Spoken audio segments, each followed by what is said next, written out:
Good day and welcome back to another DBZ Dokkan battle video. In this video we are going to take a look at the Siblings Super Battle Road stage.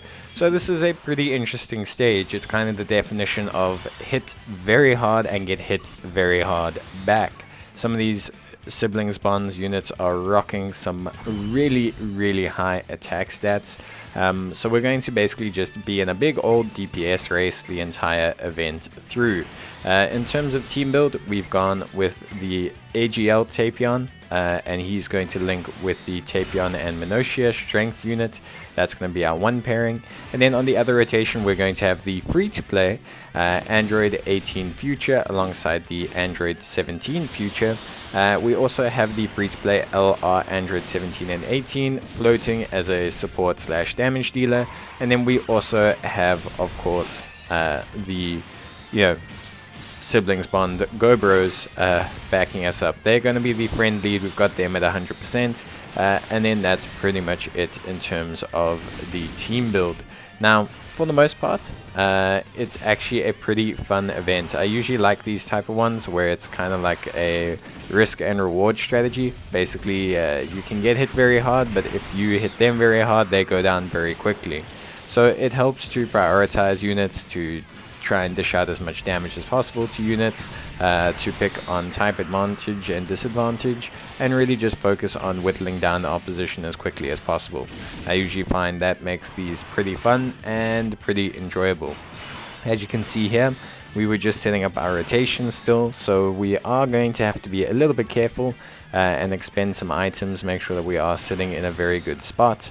We're going to pop a Princess Snake, which means we have double damage reduction for this turn. We have also got the Android 18 Strength, who's also a free-to-play unit. So we've got a nice free-to-play contingent for this team. You could run a full Androids team and get a pretty nice result as well. I just thought to spice things up a little bit by using the Tapion and the Tapion and Minotia combination. I just really like that combo, and I like to use them whenever I can because I think they really deserve to shine. They are really powerful defensive and offensive combo, which makes them a lot of fun to utilize. But as you can see here, we are just setting things up. So we're trying to set up the Tech 17 and the Strength 18. The reason being, of course, the Tech Android 17 and the Strength Android 18, both of these units do share some additional passive when they are linked together.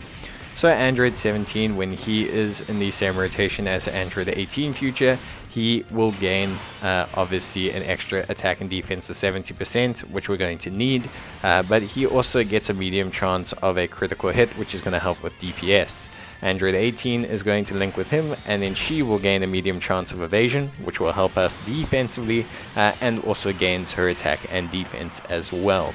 Then in the other rotation, we have Tapion after his EZA, along with Tapion and Minotia.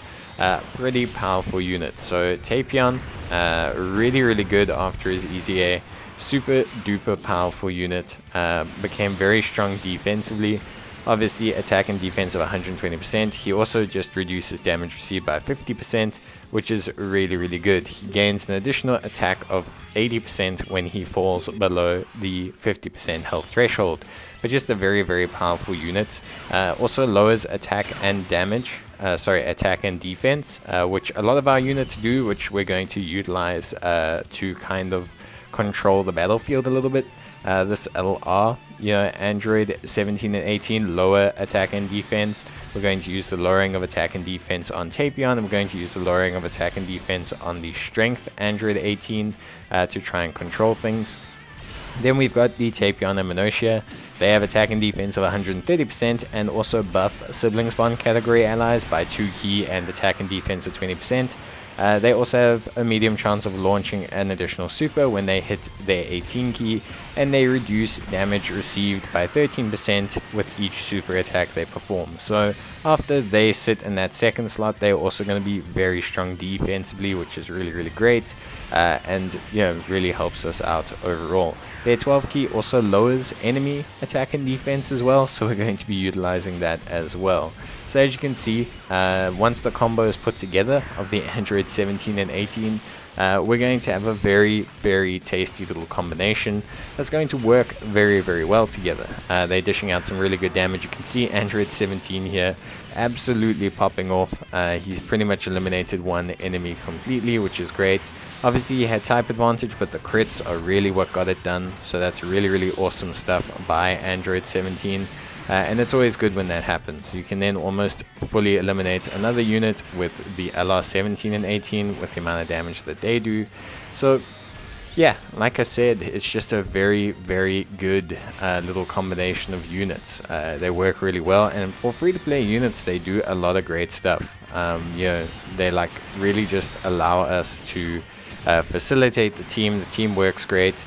Obviously, the second rotation, we have a very powerful combination in summonable units in the form of Tapion and Tapion and Minotia. But you can find some similarly tanky combinations, or at least tanky enough combinations to put into that rotation there.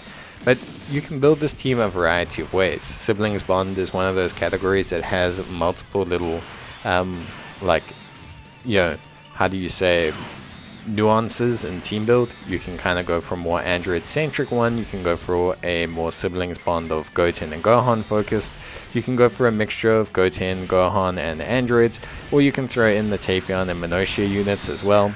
There's also a couple of Vegeta units on siblings bonds, so realistically there's plenty of options for you to think and kind of play off of.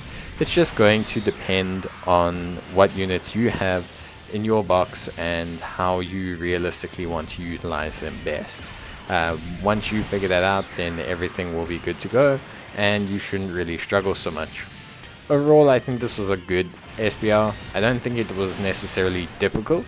Like, I don't think you will struggle. They do hit pretty hard, but like I said, they are pretty glass cannony. So if you go, or you have a lot of good units, or you have a lot of rainbow units, or even if you just have something like rainbowed or link level 10 Tapion and Minotia type of situation, you're probably going to be just fine. You won't really struggle overall, and you can utilize the Tapion and Minotia combo to do the majority of the damage. You could probably even no item run this if you just have the correct units with the correct amount of dupes in them. Like, if I had a Tapion and Minotia dupe, I think I could contemplate a no item run for this, just simply due to the fact that that single rotation would do so much damage. It would probably eliminate enough units for me to control the other units. So yeah, definitely is a interesting team build to run, and as you can see, we are kind of blitzing through the stage. We're not really struggling. This support memory is also very helpful. It does give you a heal below a certain health threshold. It's also going to give you an additional attack and defense, so it does help out in those tight situations. So overall, I think, you know, the stage is quite doable. It's just going to depend on what angle you take in your team build. These last two enemies can hit really, really hard.